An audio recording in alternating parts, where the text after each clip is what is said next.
Saya nggak mau sampaikan, Pak, karena Bapak sudah tahu, Ibu sudah tahu siapa-siapa orangnya, munafik-munafik itu yang muncul di permukaan. Udah tahu semua kan? Ini nggak usah sebut. Kalau saya sebut nanti sikit saja saya dikadukan, berurusan lagi, Pak. Tapi kalau mereka yang dikadukan, berapa lapis pun kita mengadukan nggak akan digubris, Pak. Sebentar keluar ininya, apa tuh?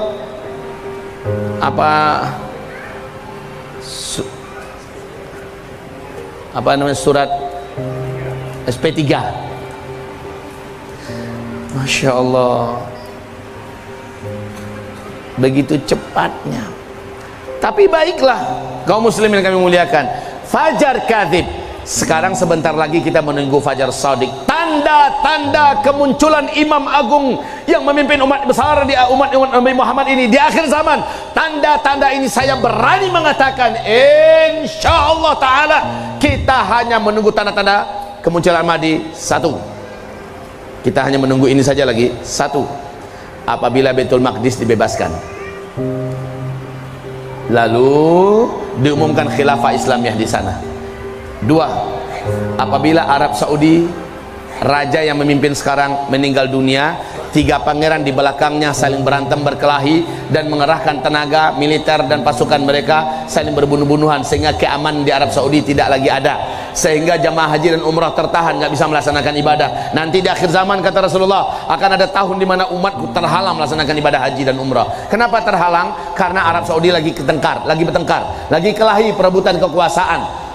Nah, kita lihat ini benar nggak terjadi. Kalau tidak berarti aman, alhamdulillah masih lama. Belum tahun ini, belum tahun depan. Itu kuncinya ya Pak ya. Pertama, wafat nggak Raja Salman.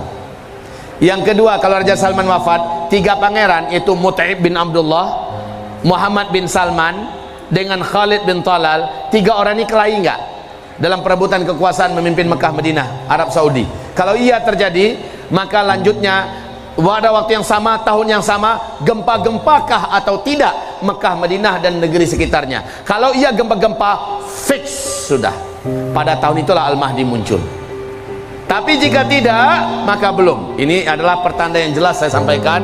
Kemunculan Al-Mahdi ditandai dengan zuhurul Mahdi inda ikhtilafi ummati waz zalazil. Kemunculan Al-Mahdi itu nanti adalah ditandai dengan terjadinya perselisihan yang hebat di tengah-tengah umatku. Yang dimaksud oleh Nabi perselisihan hebat ini adalah perselisihan memperebutkan kekuasaan memimpin Mekah dan Madinah. Yang perselisihan itu adalah yaktatilu inda kanzikum, saling berbunuh-bunuhan tiga orang pangeran. Kita lihat, kalau iya disusul ini, Raja Salman meninggal, tiga pangeran saling berantem, kemudian Arab Saudi tidak aman, kemudian gempa-gempa, wazzalazil, dan tahun-tahun gempa. Pada tahun itulah munculnya Al-Mahdi. Kalau Al-Mahdi sudah muncul, itulah fajar shadiq, maka tidak ada yang mampu membendung kemenangan Islam.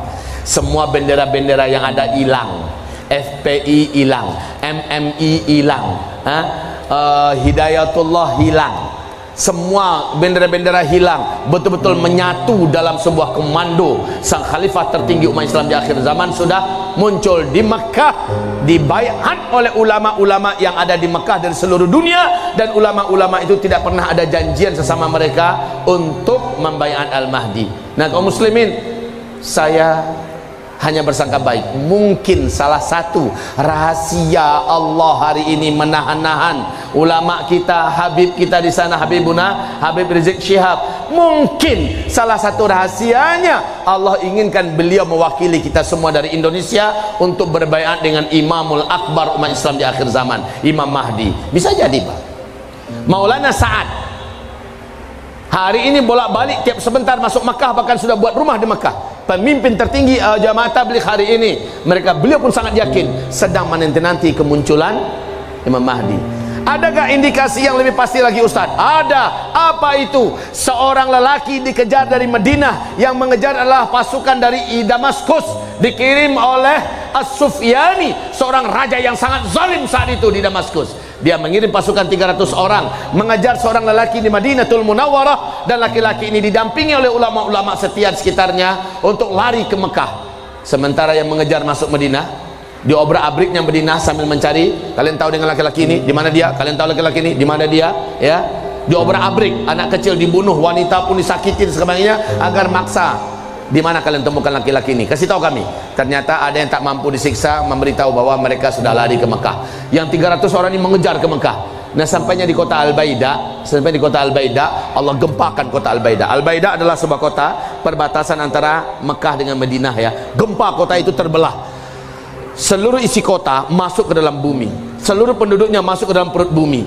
Yang mengejar tadi 300 orang, 299-nya tenggelam masuk ke dalam bumi. Satu orang yang selamat. Satu orang ini memberitakan apa yang terjadi di Al-Baida. Maka tahulah dunia, tahulah kita bahwa sosok yang dikejar itu itulah Al-Mahdi. Maka ulama yang ada di Mekah sudah mendengar itu, dengan cepat mereka langsung mencari di mana laki-laki baru yang masuk ke Mekah ini. Ditemukan sedang tawaf, dipaksa untuk mau dibaiat. Engkaulah Al-Mahdi yang akan menyelamatkan kita semua. Engkaulah yang akan memimpin kita semua. Apa kata laki-laki itu?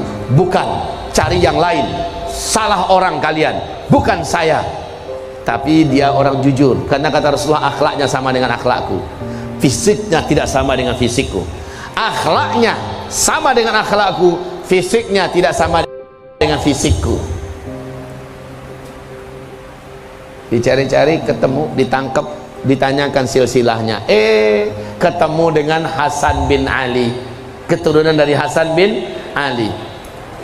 Kemudian ditanyakan kepadanya, ya, di mana kelahirannya, tanggal lahirnya, berapa usianya. Lah dia jujur, dia nggak bisa dan tidak berani berdusta. Tapi ketika dipaksa untuk mau dibaiat, disinilah dia keberatan.